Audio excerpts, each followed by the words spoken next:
Hello, and welcome back to Fallout 76. Today we're going to talk about ammo and some things you can do to help maintain your supply. Now, the first thing I would recommend, and I think it's by far the easiest, is it's a two-parter. Join a team and do events. And the reason for that is when you're in an event, not only do you get to loot the bodies that you tag, you get to loot the bodies that your teammates tag. So if you're in a full team with 4 people and you're in something like, my personal favorite is Radiation Rumble because you are really close to your teammates, there is proximity to that. You have to be within a certain distance to be able to loot enemies that your teammates shoot. Radiation Rumble is a tight, confined area. Same with Uranium Fever. You're most likely to always be in range of your teammates, so you're going to be able to loot pretty much everything in there, even though you didn't necessarily shoot it, which means you're getting back ammo on things you didn't even have to shoot, which is a great return. Now here you can see this is a screenshot. It's actually 2 screenshots put together, but this is from Radiation Rumble. I was using a combat rifle, and you can see 45 ammo doesn't drop in super high amounts. But even though it was in small amounts, it was a lot of enemies. It was way more enemies than I was able to get hit on. And at the end of it, I came out ahead in ammo. I think pretty much any weapon I ever use in that event, I always come out ahead with ammo. And something I would always recommend if you are having issues with ammo is to carry more than one type of weapon or more than one weapon that uses different ammo. So say if you're a commando and you like using a fixer or a combat rifle, add a handmade into the mix. That way you're using 2 different types of ammo. So if you run short on one, you can switch over to the other. Now I'm playing a heavy gunner at the moment, and this is a 50 cal that I like using. And it's one of my favorite weapons in the game, but it's not terribly ammo efficient. Against these kinds of enemies they are because they go down relatively quickly. But something I recommend if you play as a heavy gunner, actually 2 things. If you play as a heavy gunner, carry a Gatling gun. Gatling gun is very ammo efficient. It does really nice damage, and the amount of ammo that you get back, let's see, where is the body? I will show you that amount of ammo you get back. I got 25 rounds. It does not take 25 rounds to kill most things in the game, and so if you have a Gatling gun, you definitely are going to get back more ammo than you use. And if you are using a heavy gun, I would definitely recommend doing power armor. I know a lot of people like using heavy guns outside of power armor. The thing is, if you use power armor, you can use this perk, which is stabilized. It gives you 45% armor penetration, which means you will do more damage. More damage means you use less ammo. So that's another way to maintain your ammo supply, just getting the most bang for your buck out of your guns. Now, if I'm playing with a pistol character, one of my favorite guns to use is actually the 10mm pistol. The downside of the 10mm pistol is that the drop rates are really low. So 10mm, 38 ammo, those have pretty low drop rates. And because they are relatively low damage weapons, you'll end up using more ammo than you would with other types of guns. So using more ammo and you're getting less back. I like to use either like a plasma pistol as a backup. I mean, I actually like plasma pistols a lot, but plasma guns tend to drop in pretty high amounts. Plus they do really nice damage. But the drop rates for plasma tend to be much higher. You could see 10mm, I got 7 rounds back, which is actually on the high side. Typically what I'm seeing with 10mm is 5 or less. But then we have the plasma cartridges, I got 12. And that's usually what you'll see with plasma is double digits. We only got 8 there. And 8 is actually kind of on the low side for plasma. So I think a plasma gun is a good option to carry. Pretty much, if you're using any kind of pistols or rifles, whether automatic or semi-automatics, plasma pistols or, plasma flamer, automatic plasma, or a plasma sniper, just kind of any kind of configuration for a plasma gun, I think is a good backup weapon to have just because the ammo drops are really large. And with plasma, I'm always growing the ammo supply and I have to put it away just to cut down on weight. So pretty much any kind of playstyle using that's pistols or rifles, having a plasma gun in your back pocket is a good strategy to help you with if you're struggling with ammo.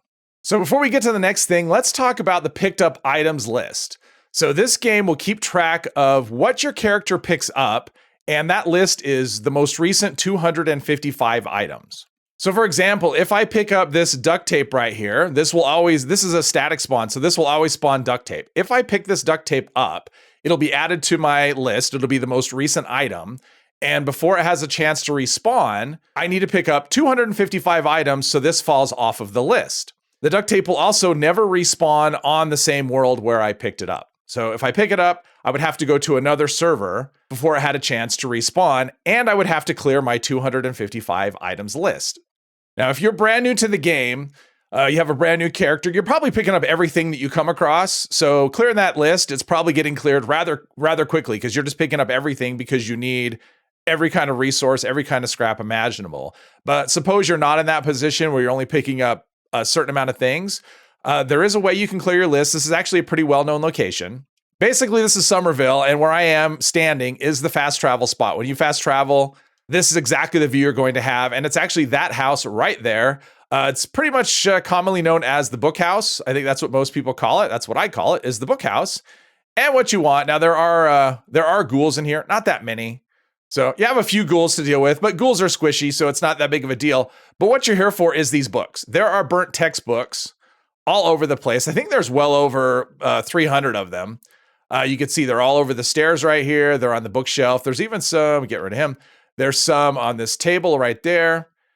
There's some, all over the stairs. In both of these rooms, you can see all over the shelves. All over the shelves. And also in the basement down below, which is right here. Well, actually, are there books down here? Maybe there's not books down here. There's pool balls. No, so you don't need to come down here for books. So just this level out on the back and up top, there are more than 300 items you can pick up in here. And that will basically clear your list. So what you want to do if you're interested in clearing your list, come here, clean out the house, and then go to another server. And then anything you will have picked up will have respawned. Very easy to do on a private server. If you're on a public server, it's possible you come here and somebody else has already picked up everything and it'll be empty. That can happen. So that's the case. You need to go to another server anyway. But this is a common location. Basically, you just need to pick up 255 items. This one is just simple because they're all in a very small area and you can pick them up rather quickly. So one of the things that I like to do to get really easy ammo is to loot duffel bags and ammo boxes. And duffel bags and they're considered containers. Containers count as your picked up items list. So if I loot a container, that counts as an item. So knowing how to clear your list is important because it'll allow you to loot the same items or the same containers over and over again. So here we are, this location. If you play the game, you know the location. This is right outside Vault 76. And this is a nice, easy area you can go to get some quick ammo boxes. So we have ghouls in the area, but obviously they're squishy. So loot your enemies. That is another thing about enemies. Not all of them have the same amount of drops. So with ghouls, for example, you'll see here for most of them, none of them have ammo, and that's how it's going to be. Most of the time, ghouls will not drop ammo, where scorched most of the time will. So different enemies will drop different amounts of things. Anyway, you just want to go down the hill, and you're looking for that APC. This is going to be your first stop, but there's quite a few containers here to get ammo, and the ammo will be contextual to the weapon that you're holding. You can see I'm holding a flamer, so I should get fuel. Let's just see if any of these drop ammo. No, none of them do. And that's normal for ghouls, which is good that they're squishy because you're not going to get anything back. So we've got a duffel bag here, and there's some fuel, 60 fuel. So some weapons definitely drop more than others. Flamers drop really high amounts. So there's one. I got unlucky here. This had nothing. This will most of the time will have something, but sometimes you get unlucky. We got our third spot here. There's some more fuel. We've got another one right here. This one I find to be empty quite often, but we got lucky there. There's some fuel there. Don't walk into a sandbag with power armor. It'll startle you. There's some more fuel. So there is another one. And if we go back out into the area over here, there'll be another ghoul inside the bus, but we also have get rid of the ghoul. We have this duffel bag right here, which will have fuel in it. And then right across from the bus by the fence, we've got another ammo box that will have fuel. And then if we just go out of the opening over here and straight down, there is a car. It's a Jeep, a truck, whatever. It's right here.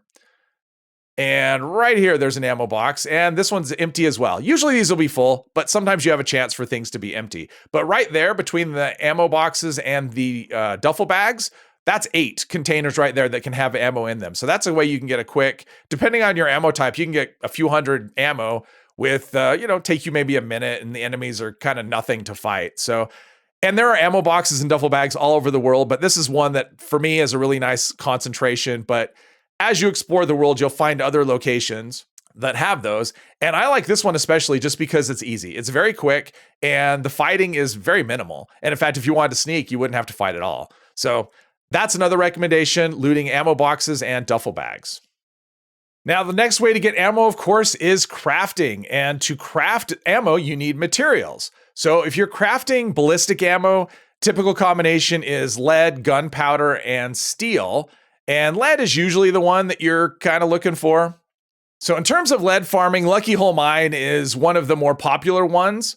So that is a mine. It is full. You could tell by the icon there. It is full of cultists, but you can get quite a bit of lead ore in there. Now, if you want to do the mining route, it's not something I like to do so much. I'd rather pick up lead loose in the world, which I'm going to show you. But if you want to do the mining route, you want to make sure you pick up some excavator armor. So down here in the ash heap, right here, Garrahan Mining Headquarters, if you go in there, in the lobby, there's a terminal you can read, and that will give you a quest to get excavator armor. Basically, you read the terminal, you'll go down in the basement down there, read another terminal, it'll give you the plans for excavator, and then you just need to craft it. The nice thing about excavator power armor is when you hit a node, an ore node, it'll give you 4 times the yield. So instead of getting 1 lead or 1 copper or whatever it is you're mining, you get 4 times the amount. But this is not my preferred way to get lead. I find lead is actually it is really common, and you can find it all over the place, just kind of in your general travels. So this is not the method I use, but I will show you what a node looks like in a little bit. So my preferred way to get lead is just picking up loose scrap in the world. So one of the things, we are right here at Green County Lodge. So there's Flatwoods. So this is a starting area. Pretty much everyone comes here when you first start in the game. And if you go right inside here, from that was the fast travel spot. If you just come around the corner right here, this is the weight room. And weights are a really good, let's get rid of him. So there's weights here, here, here, there. Now weights are heavy, so probably you'll be over encumbered and you can just walk down the street a little ways. And there are workbenches where you can scrap the lead, but pick up these dumbbells. That is a fair bit of lead. So we've picked up all of these barbells and you can see how much they hold, 5 lead, 10 lead. If I do a component view, that's 46 lead. For, 5 seconds of picking things up. So weights are a really good way to get lead. And the other way that I like for lead that actually works really well is getting can chimes. Now we are at Camden Park. Camden Park is actually a really good location just in general for ammo. And can chimes are one of the reasons. So here's what's great about Camden Park. First of all, we have can chimes. Now can chimes I reloaded, I meant to loot the can chimes. So can chimes are great, we disarm those. And you can see we've got 18 tin cans, that's 18 lead. But what's great about can chimes is they are not part of your picked up items list. So I could loot these, hop servers, and they will be back again, assuming another player hasn't picked them up right before I got here. But can chimes are exempt from the list. I actually made a video on it showing some locations, and I will link the video in the description. But there are more can chimes in here as well. So there's, it's 2 more can chimes. So there's 4 can chimes. That's an easy 36 lead that takes no time at all. So right around from the entrance, we have 2 ammo boxes. There's one right here and one right here. So there's more ammo. Oh, okay. I'm kind of popular. So yeah, so we've got ammo here, ammo there. So there's ammo boxes there that you can loot. Underneath the roller coaster, there is more ammo to be had. There's an ammo box right here. And there is a duffel bag right here with fuel in it. Not to mention there's all kinds of miscellaneous junk. This is actually a really good location for just kind of miscellaneous junk. And there is another ammo box right here. That one only had gunpowder in it. And there is an ammo box. That one happened to be empty. So, and this is also a good place for a gunpowder. Raider corpses tend to have gunpowder on them. So yeah, this is a good location just in general for junk. And if you loot everything in here, that'll actually reset your items list as well. There's more than 255 items throughout all of Camden Park. And you can get plastic and cloth and lead and ammo and probably aluminum. Now, as far as getting weights, there are weight rooms kind of all over the place. Charleston Fire Department, there's a weight room in there. All 3 of the silos have a weight room, and it's in the opening area. You don't have to make it through the laser grid. You do have to do the Enclave quest line to get access to the silos, but once you do, you can go into the silo and just go into that main area where the robots are before you even go through the laser grid, and they all have weight rooms in them, so there's lead there. Eastern Regional Penitentiary, outside in the yard, there are a bunch of weights as well, and there are workbenches that you can use to break down the lead so you can get out easily. The only downside about that, it's full of super mutants, so you will have to use up some of your ammo getting the lead. So that's not really my favorite location, but it is an option. And Vault-Tec University has at least one. They may have a couple of weight rooms in there where you can get lead. So There are weight rooms all over the place, and lead is a really good source. The downside is it is quite heavy, and so you want to be able to break it down. Otherwise, you're going to be over encumbered, most likely. So this is what an ore vein looks like. This one's aluminum, not lead, but and lead will actually look kind of similar. It'll be dark color and it'll look like that, but that is what an ore vein looks like. Now, if you craft energy ammo, you will have to have copper. And copper, I think, is a lot more difficult than lead. There's a lot of places where you can get, besides Lucky Hole Mine, which has a ton of lead in it, there's just lots of spots where you can get, like if you go through, I just showed you the weights when I went into Flatwoods, but if you actually loot the whole town, you'll come away with about 100 lead. And the same is true of Camden Park. I think there's about 100 lead worth of junk in there as well. So there are lots of places where you can go and pick up 50, 100 lead. Copper isn't that way, at least as far as I know, and I have looked quite a bit. I have not been able to find big concentrations of lead scrap. There's places where I've gone where I find 10 here, 8, 9, like really small amounts. So farming copper is a lot more difficult. So what I would recommend if you want to mine copper, I would take a workshop or multiple workshops, and you can actually look, if you hover over the workshop, it'll actually show you what kind of resources they have. So we've got, this one has aluminum, steel, and a copper node and 3 junk nodes. And junk nodes you can put down an extractor to just give you random junk. They have a copper node, it'll get you random copper. The downside about these nodes is they will only give you 10 per hour, or 10, I think it's 10 per half hour, but it only holds up to 10. So once the extractor has the 10, it'll stop producing until you empty it out. So it's kind of high maintenance. You basically set down the extractor and then you visit it fairly often to clean it out. Another downside about getting the ore versus the raw scrap is that you need acid to smelt that ore. So that just gives you another resource you have to go after. So if you want to do it the workshop way, I would recommend Dabney Homestead because it has 3 copper nodes and you can put down 3 extractors. That way you can get 30 per, I think it's 30 minutes is how often the extractors fill up. So you can get like 3 and 30 minutes or 30 and 30 minutes. You just have to make sure you keep going back and cleaning them out. And for acid, you want to do Hemlock Holes up here in the Toxic Valley because it has 3 acid nodes. So you can basically have both these workshops, one producing acid, the other producing copper. Then you can get all that you need to craft your energy ammo. And of course, for acid, you can do enemies. Snallygasters are a good source of acid. The Flooded Train Yard usually has, and that is down in the Cranberry Bog, but that'll usually have half a dozen or so that you can go to and kill them and loot them for acid. Also right here, Toxic Larry's Meet and Go. There'll be 3 Snallygasters there, and they're basically right in front of you when you spawn in. So you spawn in, you don't have to hunt for them, just shoot them, and there's 3 that you can loot. Also the event Colossal Problem. Wendigos have acid. In addition to screws, they have screws and acid. So if you're dropping a nuke, drop one on for Colossal Problem. Lots of acid from that. Now, if you don't want to go the resource or the workshop route, there are nodes like this all over the map. Now, this one is acid right there. You can see acid. You could build your camp. I have my fancy camp right here, and you can just put down a resource extractor on top of it, and it'll produce acid for you. Now, or whatever the resource is. The upside about this is no one's going to take it from you. If you have a workshop, someone could take the workshop from you.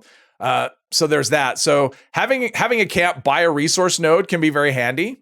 And the way you do that is basically in the build menu, and it's under resources. And it's just an extractor, and it'll actually be whatever extractor you need. So it's not like you have to have no different extractors. Basically, you have extractor and you just place it down. It does require power. And once you put it down, it will start producing.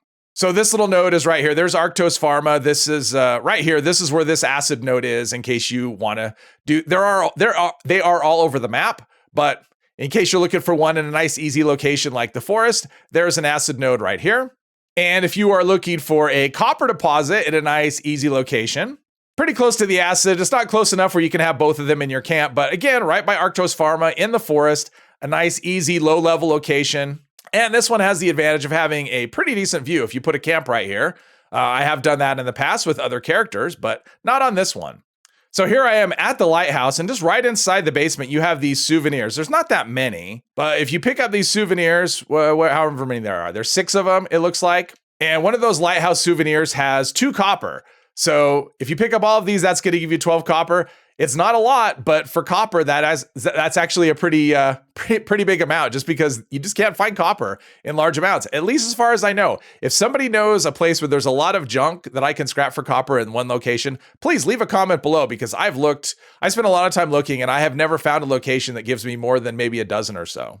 Now, when you do craft ammo, if that is the route you go, you want to make sure you equip the Ammo Smith card, because it will give you 80 at rank 2. It gives you 80% more rounds when you're crafting.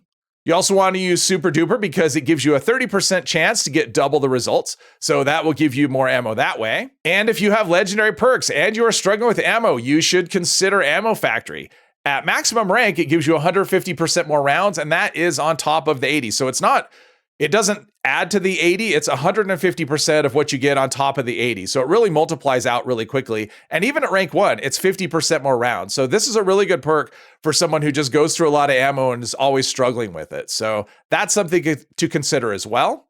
So another good way to add to your ammo supply is by doing daily ops. Now, there are 2 types of daily ops. The one I'm showing you, the one that's up actually right now, is decryption. Decryption, I don't think, is the best choice. I think uplink is better. The thing about daily ops is, depending on what the enemies are, what mutations they have, some are not necessarily worth doing because the enemies may be so tanky, or you may have to use so much ammo that it's not worth it. But uplink is generally the way to go, because you are, especially if you're on a team, you definitely want to do this with teammates if you can. With uplink, you're all standing in a very close area. You're all shooting at kind of the same thing, so you don't have to use as much ammo as you would if you were doing it by yourself or if you were spread out. But you're able to loot all of the enemies that your teammates tag. And you can see this is just a couple of screenshots from a daily op. Now, there weren't a lot of enemies around. I was using a flamer, and you can see the amounts I'm getting back are just gigantic. So daily ops is a really good way to get your ammo supply up. And of course, when you leave the daily, or when you finish the daily op at the end, you also get more ammo for whatever weapon you're holding when you leave the op. So you can see I got another 241 fuel at the end of the daily op. So that is a really good way to increase your ammo. Another good way to gain ammo is by doing expeditions. Again, on a team is a really good way to do it. Now, I would recommend the Atlantic City Expedition, the most sensational game. You can run that relatively quickly. Once you get it down and you have a good team, you can run that about as fast as you can do a daily op. So it's very efficient. I think the rewards in general just are a little bit better, but you can see this. And once you get inside, so there's 2 parts. There's an outside part and an inside part. The inside part, the enemies are all human. Humans are very squishy, which means you don't have to use a lot of ammo to kill them, and the ammo drops will be really good. You can see, again, I was using a flamer. I'm also getting other kinds of ammo back, because you're getting ammo back from the weapons the enemies are using on you. So not only will you get contextual ammo to the weapon you're using, you get other random bits, which is kind of nice. And of course, at the end of the expedition, you also get more ammo for whatever weapon you have equipped at the end. So when you hit the helic or the vertibird on your way out, whatever weapon you have equipped at that time, that's what you'll get ammunition for. And you can see at the end of that particular expedition, I got another 250 fuel. So that is a good way to keep your flamer topped up. So for very specific ammo types, another option you have is you can come here to Nuka World. You can see Nuka World on tour right there, and you want to come to the Nuka-Cade. So whenever you do events at Nuka World on tour, there's 3 regular events and a boss event. You will get Nuka-Cade points, and you redeem those points right here at this terminal. And so for 38 ammo, if that's what you're looking for, the prize level 1, right here you could get 38 ammo.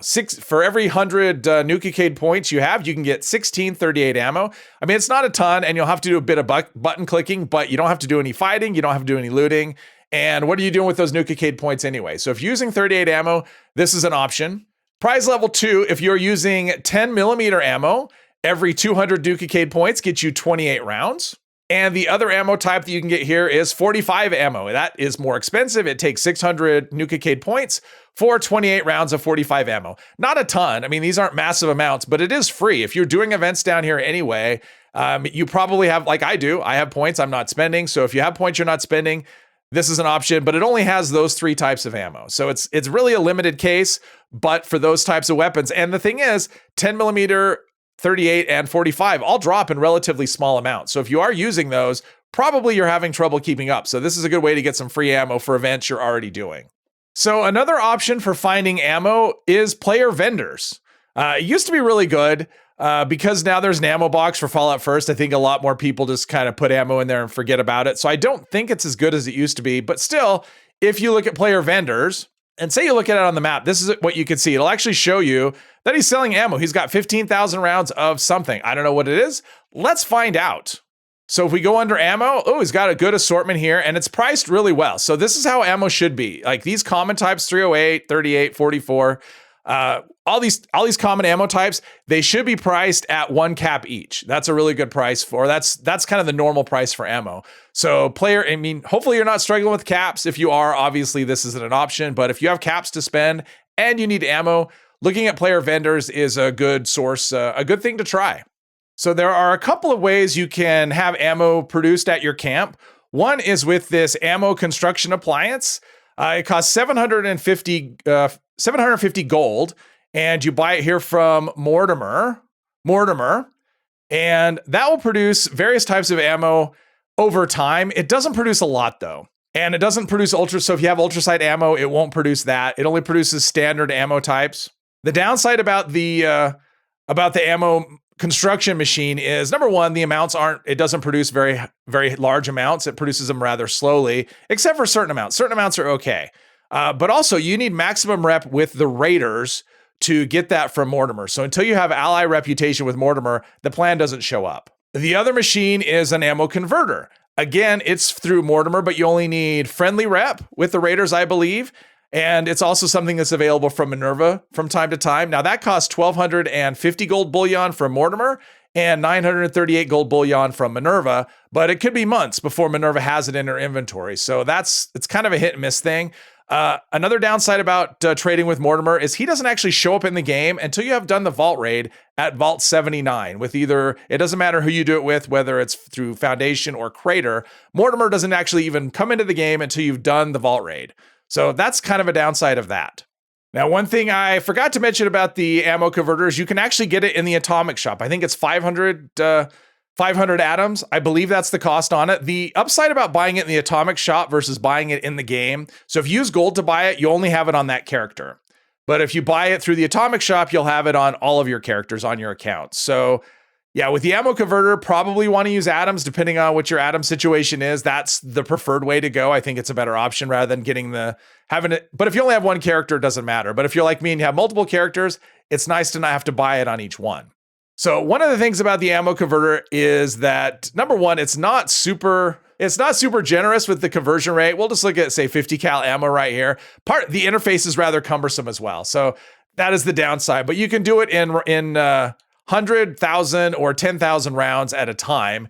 And you can see if I want to sell, say I'm not using 50 cal rounds, I'm a commando or something. If I have 10,000 to sell, I get 8,000 points back, right? If I want to buy 10,000 rounds, it costs me 35,000 points. So you can see the conversion rate is pretty terrible. But again, if you have unused ammo, you just have ammo just stacking up and you're in need of other types, this is a way to convert that unused ammo into ammo that you're using. So this is an option for people. And in here, this is my Armco ammunition construction appliance.